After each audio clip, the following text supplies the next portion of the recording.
To run this video and I made a mistake and clicked on the Four Horsewomen and was forced to watch a ridiculous long cinema. So anyway, here we are, bumping the night. Now why am I looking at what am I talking about here? I'm talking about two things. I'm talking about these unlockables. Now I have one question. I do not know what this is. I've been researching, I cannot figure it out. These are just pictures that you unlock, but I have no idea what you would use these for. I don't see these on logos, on custom wrestlers, custom arenas. I don't see this anywhere. I don't know what this is even for. I have no idea what they mean when they say profile. You have this championship thing. I've already unlocked that. I think it's a pretty cool belt, actually. Motion. I'm not sure what these are. These might be taunts or ring entrances or something. I don't really know, but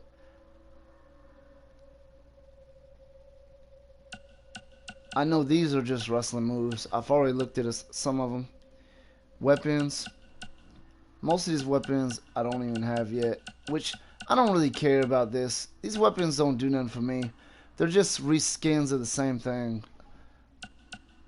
The only one I don't have is Pin Drop Plaza, which is just an empty stadium with a spotlight on the wrestlers. I don't feel as if I even care about that. I have the Wyatt compound and that, I guess, outside yard with the fence or whatever you call it. I've unlocked most of this stuff here. There's still some stuff I haven't unlocked. But anyway, is Bump in the Night worth playing? Is it any fun? That's what I'm talking about. Honestly, did not enjoy it that much. You know, the stipulations were irritating. Do this to your opponent, do that to your opponent, do this.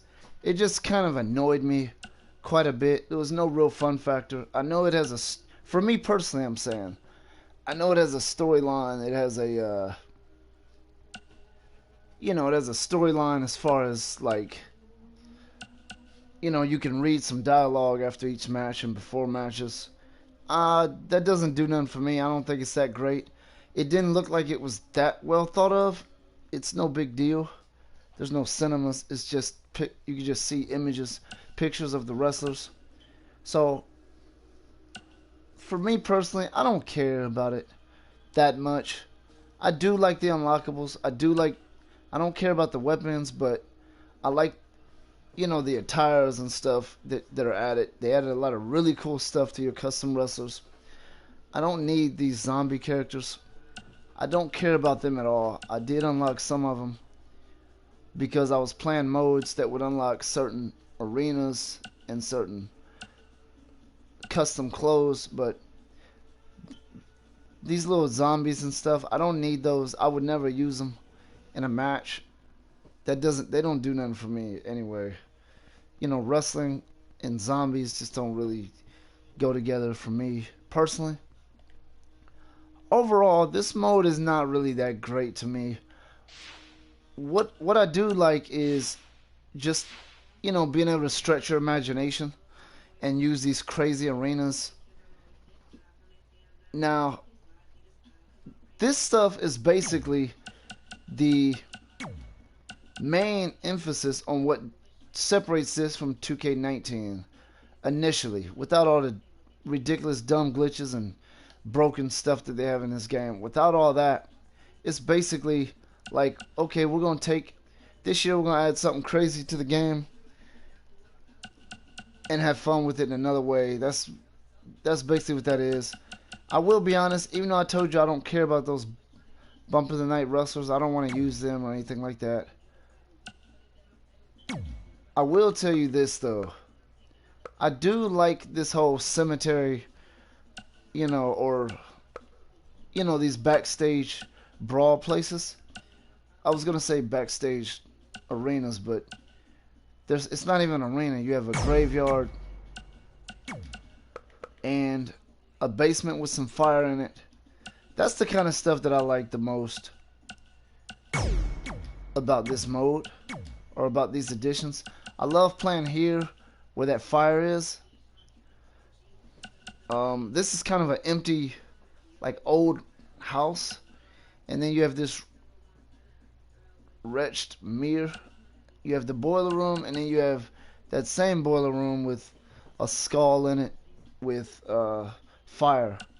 Then you have a motion capture, and then you have this chaos at the crypt, which is that Wyatt ring with fake mannequins as audience members. There's not even that many of them, but that's what it is. Just for the heck of it, I'm gonna turn big head mode on. Just for a second here. I've never done it in this game yet. I don't care about it.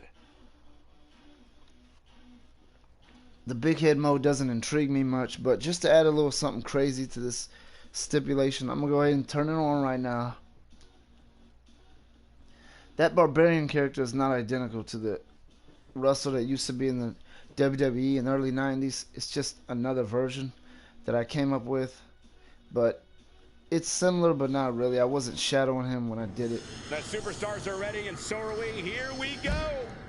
And this is one of those matches where it's hard to believe we get paid I'm a little for bit this. surprised. Well, actually, it's hard to believe Saxton Actually, gets you paid know for what? anything. Their faces don't look the way they look That'll turn your lights out.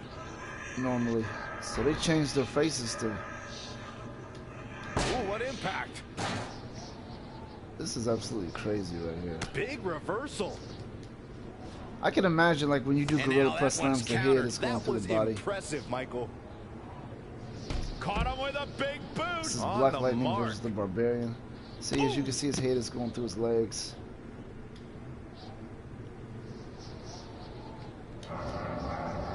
Oh, read him there.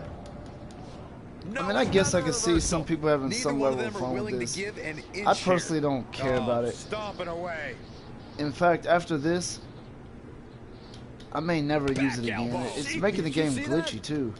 Like, for example, look at What a counter. his clothes. Barbarian's clothes do not normally look like that. Woo-wee. Oh, again. I'm gonna come out of this. That fire looks pretty good to Oh, me, but Corey, he that right there is just not turning me on at all. It's annoying actually. I don't care for it. But anyway, her purpose of this video was just taking a look at Bump in the Night. Is it worth?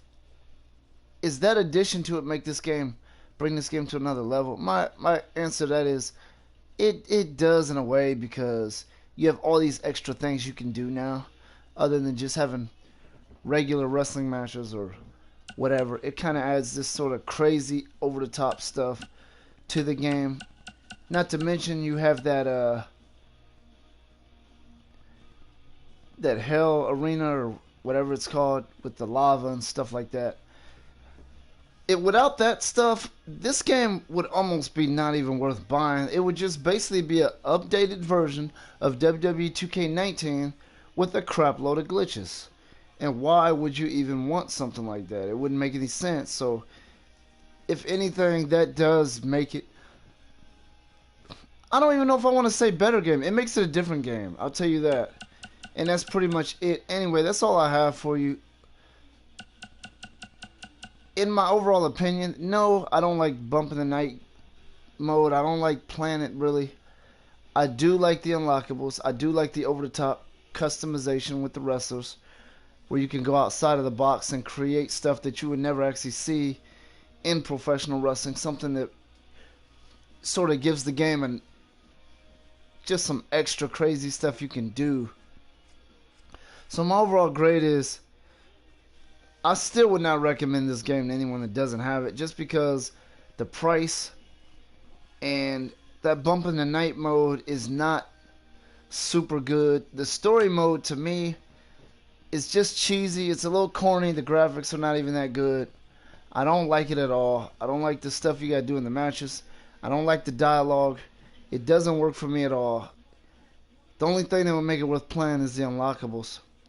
So, why do I play this game, you might ask? I play it because I like creating wrestlers and I like doing my own thing, and they have extra stuff on here that's not in 2K19. That's pretty much the only reason. They got new moves.